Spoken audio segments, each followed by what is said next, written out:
major in vocal performance, and we're talking about de-stressing today and performance anxiety mostly.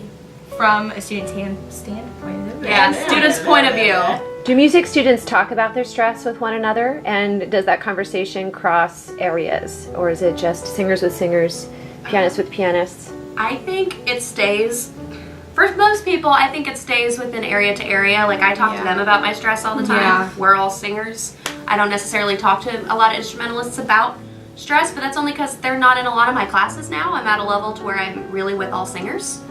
But we definitely talk about stress all the time. Yes, we do. Yeah, we talk one of about our it all main the topics. time. But I think it's important that even though we do talk about it all the time, and get it out there, we have to not be so negative about it, because talking about it can get very negative. Yes, I agree with that. But I think we do a pretty good job of not. I think so. I feel like we get it out, and it's more like venting to get it out, and then once you get it out, you feel better You about feel it. lighter. Yeah. And then you have a good jury, or you have LMR events, and you're like, oh, this is inspiring, so this is why I do this. I personally think it's interesting to see how other people deal with their anxiety or their stress, and maybe give me some tips on how to find better ways to relieve my stress or anxiety. It's nice to know you're not alone. Yeah. I think we all think, I'm the only one who's this stressed out, I'm the only one who doesn't have everything together, but really, we all struggle with the same thing. Yeah. I'm the kind of person that I'm like, did you start on that paper yet? Just because I want to know if they're not on their game as much as I am. I'm like, if everybody else is studying? Because I haven't. Okay, good. Makes me feel better. That's so true. Yeah. Yeah. I think I want to know, and I think it's a great way for others to tell their points of view on their stress level and what they do to get rid of it, because we're all different. Yeah. For me, I would say I'm less nervous in performance, while others are more nervous in performance. Yeah.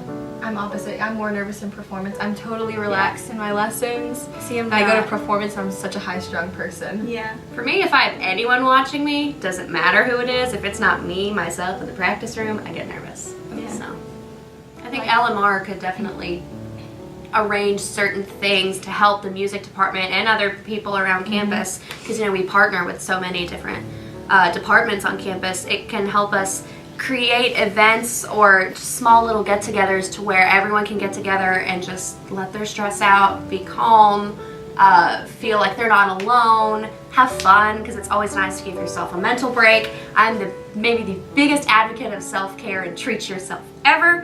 Anytime anyone says, I don't know if I should do this, I'm like, treat yourself. You deserve it. Because it's true, though, because you need to take care of yourself. Because at the end of the day, that's all you got is yourself.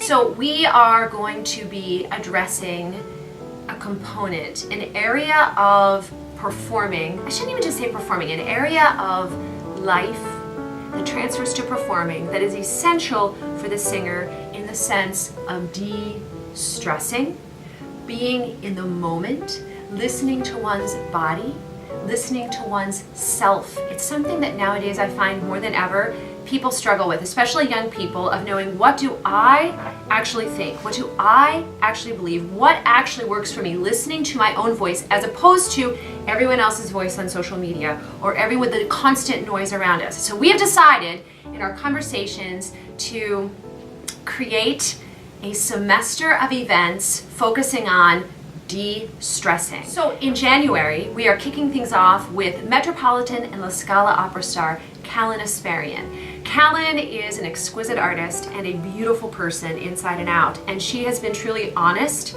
about her personal struggles and her journey, and we're going to be featuring her documentary, Callan Asparian, Vici d'Arte, where she addresses these things, and we're going to have an LMR Live where we talk about how does one juggle life and the curveballs and the gunk that's thrown at you, and how do you keep going? How do you bounce back? So in our meetings with the students, and we do roundtable discussions, and a lot of things kept coming up about stress and anxiety, and realizing there's a lot of commonalities and there's a lot of things that people are doing to address this. So we've decided we want to hear from more folks to know what they do to handle their stress and anxiety. Then in the spring, not going to tell you what it is yet, but we're going to have a pretty big event, and we're going to give those folks on campus a chance to find their meditation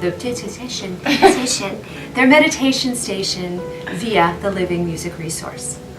Sometimes we forget that famous people have struggles. What is there anything you'd want to ask her? Oof. How does she deal with the criticism from other people? Like, I know that like a lot of people have a lot of things to say, and like people don't always know your story, your side of it, and they just jump to conclusions like, oh, you're just a horrible person, which is not always true. So like, how did you deal with the criticism? How did you manage your time? And what did it take for you to get where you are?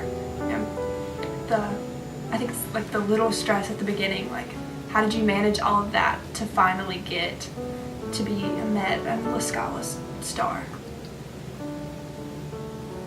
I kind of want to know where everyone else is at so that we can, as like LMR, we can better craft our future events in the spring to fit them, to really meet their needs. Because it's one thing for all of us as singers to, kind of craft it around our own ideas and our own needs, but there's also, instrumentalists here too, and we want to make sure that we're really reaching out to them, and then the other students on campus too. We want to make sure that it's not just covering what we want, but reaching out to as many people as possible.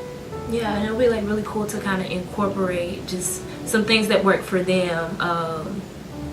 And so like we could try those things, like things you don't really think, I don't know what instrumentalists do, but some things that like they do that we don't think about, and they might be helpful to us. So I was gonna say mine kind of piggybacks off of that a little bit, in the sense that I'm curious to know what exactly the scale of stress level is. I know that I feel like it's very high. I know that I'm told it's very high, but it'll be interesting to see the results of how exactly the scale adjusts person to person, major to major, and how that either is what I expected or is not what I expected. So yeah, I think that'll be the interesting part. How do you think we as musicians can serve other entities on campus in de-stressing?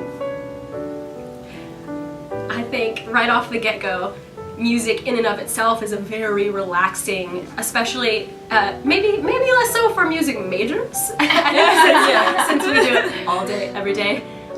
So I think if you're not a music major, it's something that can be, even as a music major, it's still something that's very relaxing and very something that I do personally is I'll go listen to music still, but it's music I don't hear throughout my everyday, so I never relax to classical or anything like that. I always relax to usually modern movie soundtracks, like from the past like decade, just any soundtracks from those movies I usually listen to.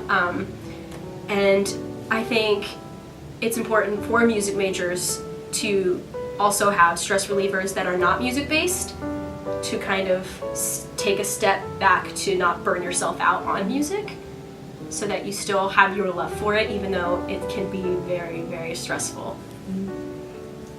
I would agree. I think that to reach out to like the rest of the campus, that music is the perfect tool to do that, because so many people use music already just to calm down or to give yourself a mental break. And I think that, whether it's concerts or just talking about music or providing, something music related, I think it's the perfect tool to reach out to the rest of the campus.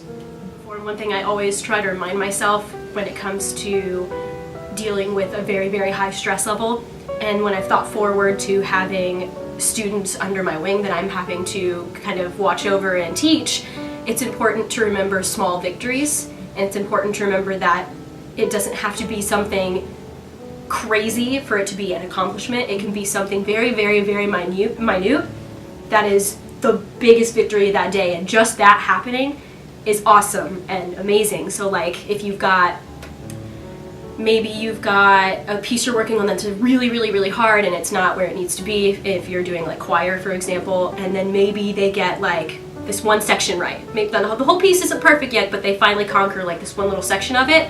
That in and of itself is awesome. And I think it's important to ride the wave of that awesome so that you don't get overwhelmed by or bogged down or set back by what you still have to do, and look forward to it rather than dreading it. Right, I agree. I think that like setting goals for a classroom, and that way you have something that you can check off and you can like celebrate as you go. That way you feel like you're growing and not getting bogged down in, I don't know, the stress. But then also like, for me personally, I want my classroom to be a place where kids can come to get away from the stress of everything else.